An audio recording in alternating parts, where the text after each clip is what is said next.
क्या आपको पता है कि आप अपने ही बैंक अकाउंट से अपने ही रखे हुए पैसों को जब कैश में विड्रॉ करते हैं तो बैंक उस पर टीडीएस चार्ज करती है। अगर आपको ये पता नहीं है और आप इसकी जानकारी लेना चाहते हैं तो मेरे इस वीडियो को बिना स्किप किए हुए पूरा देखें। दोस्तों, मेरा नाम संतोष तिवारी है और आप देख रहे हैं आपका यूट्यूब चैनल जागृत। दोस्तों, इस वीडियो की शुरुआत करते हैं। इनकम टैक्स एक्ट के सेक्शन 194N के तहत, ये सेक्शन जो है सेक्शन 194N इनकम टैक्स का, ये टीडीएस का सेक्शन है।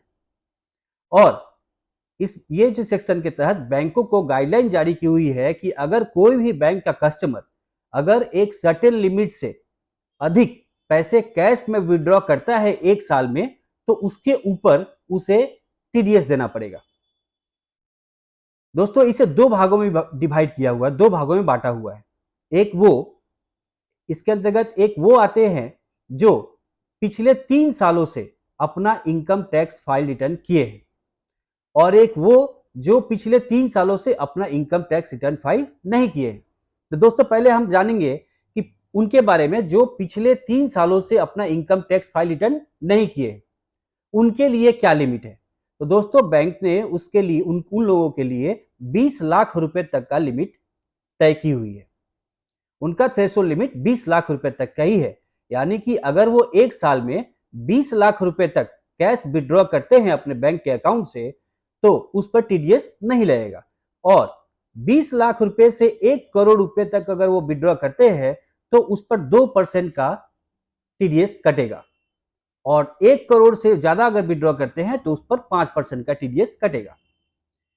ये वो जो अपना इनकम टैक्स फाइल रिटर्न पिछले 3 सालों से नहीं किए। अब वो जो पिछले 3 सालों से अपना इनकम टैक्स फाइल रिटर्न किए, उनके लिए 1 करोड़ रुपए का थ्रेशोल्ड लिमिट फिक्स किया गया है बैंक की तरफ से।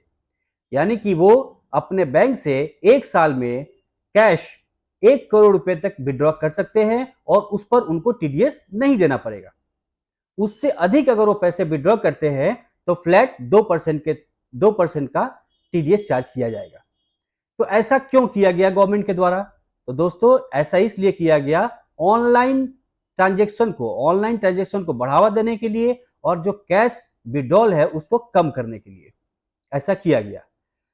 अब दोस्तों, बात करेंगे कि अगर एक ही बैंक अकाउंट में आपका एक से ज्यादा अकाउंट है, मतलब आपका उसमें सेविंग अकाउंट है, आपका उसमें करंट अकाउंट है, आपने उसमें एफडी खोल के रखा है, आपने उसमें आरडी खोल के रखा है, तो अगर एक ही बैंक के अंदर अलग अलग अकाउंट है तो उसे एक ही लिमिट माना जाएगा।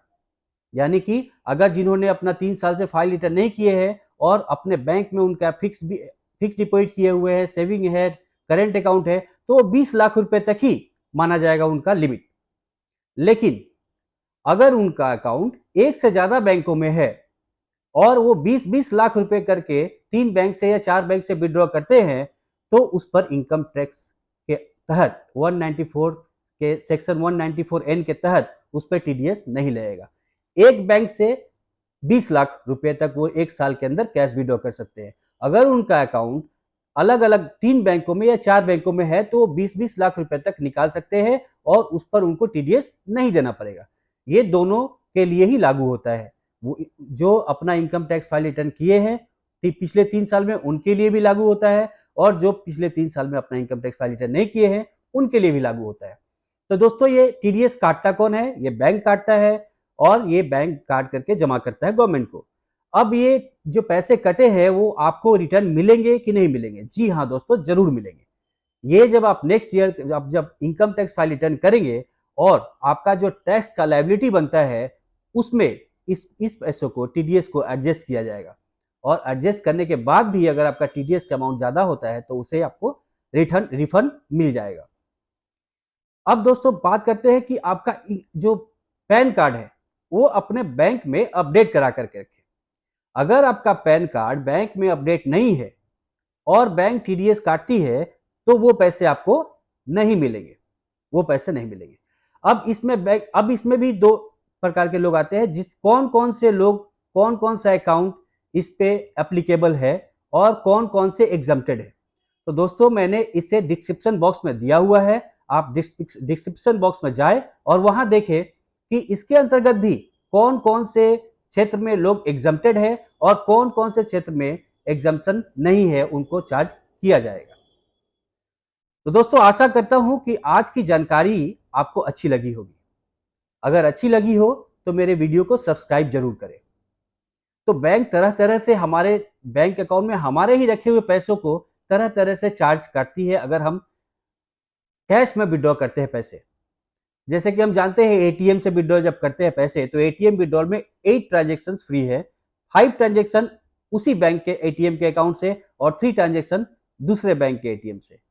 और 8 ट्रांजेक्शन कंप्लीट होने के बाद अगर हम विड्रॉ करते हैं एटीएम से कैश, उस पर भी चार्ज है और इस पर संशोधन भी किया गया है।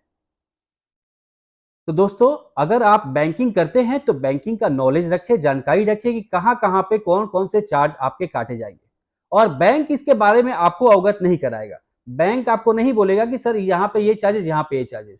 आपके चार्जेस जब कट जाते हैं तो अब हम बैंक को फोन करते हैं और उनसे पूछते हैं कि भाई मेरा इतना पैसा तो कट गया।